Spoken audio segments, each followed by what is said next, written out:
Anyway, since we're sure which who I speak for, um,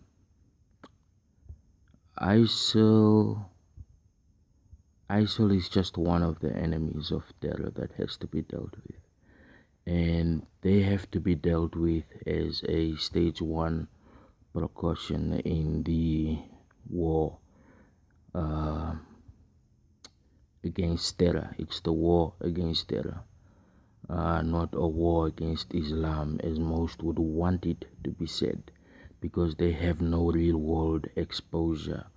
For example, if you look at Africa, and we're talking about West Africa, most of it is Islam. Islam make up 1 billion of the population on our planet. So a war on 1 billion people doesn't make sense, and it's offensive.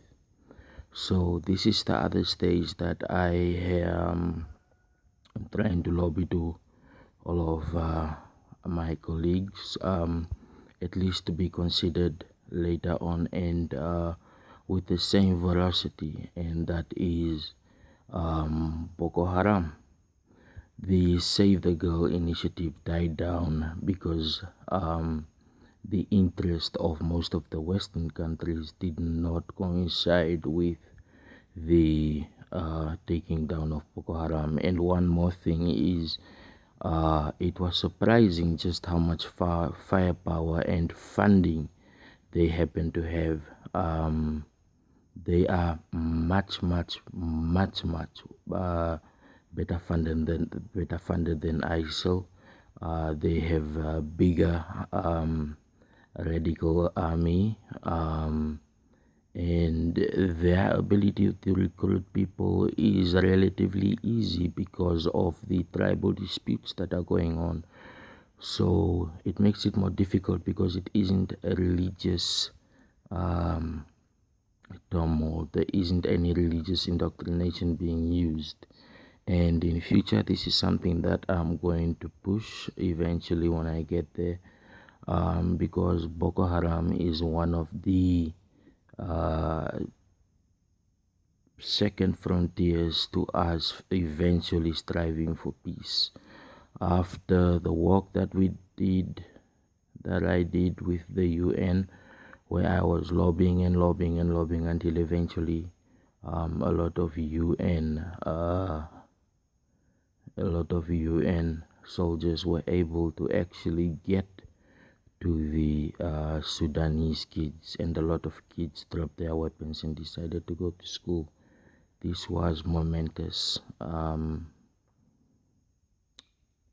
This is the kind of stuff that I do. This is my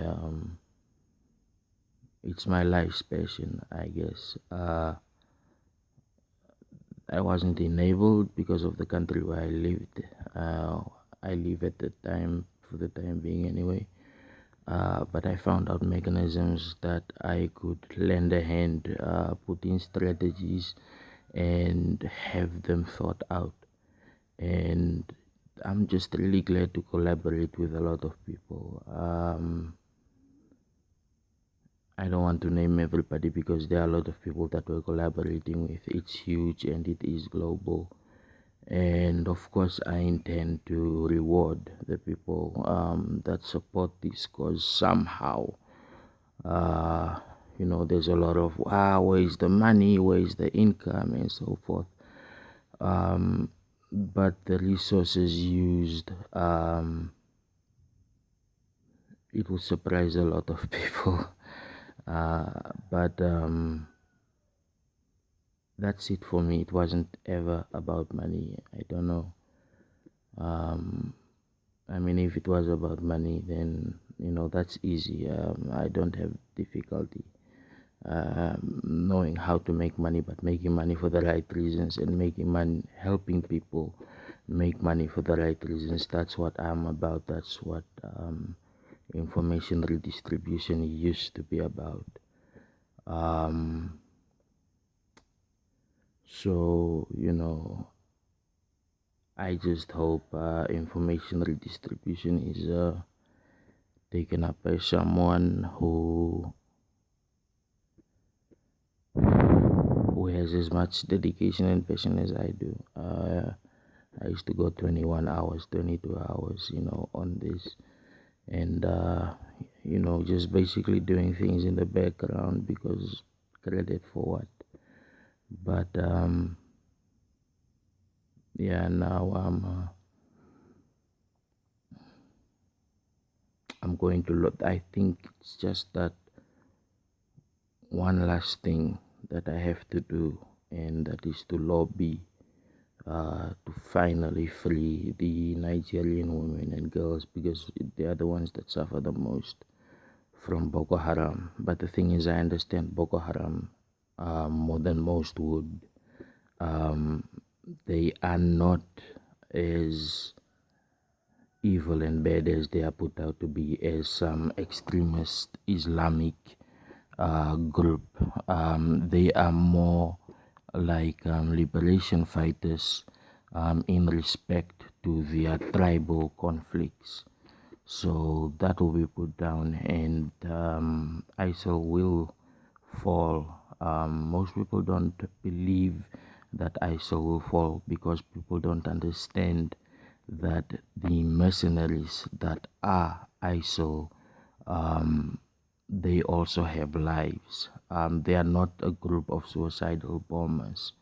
So taking out their means of income, as well as cornering them in their own game, whereby they try to use human shields. That is why Assad must go, because Assad does not know how to protect his own people. Assad does not protect his own people, and unless he shows that, and he knows he has to show it to me, he doesn't have my support, and I will keep on pushing for Assad to go, and we will keep on pushing for Assad to go, because Assad has thus far not proven any compassion or patriotism when it comes to protecting his own people. So I guess this isn't something that someone should say on Sunday, a day of rest. But yeah, I wanna dig into my work to avoid certain feelings. Right. So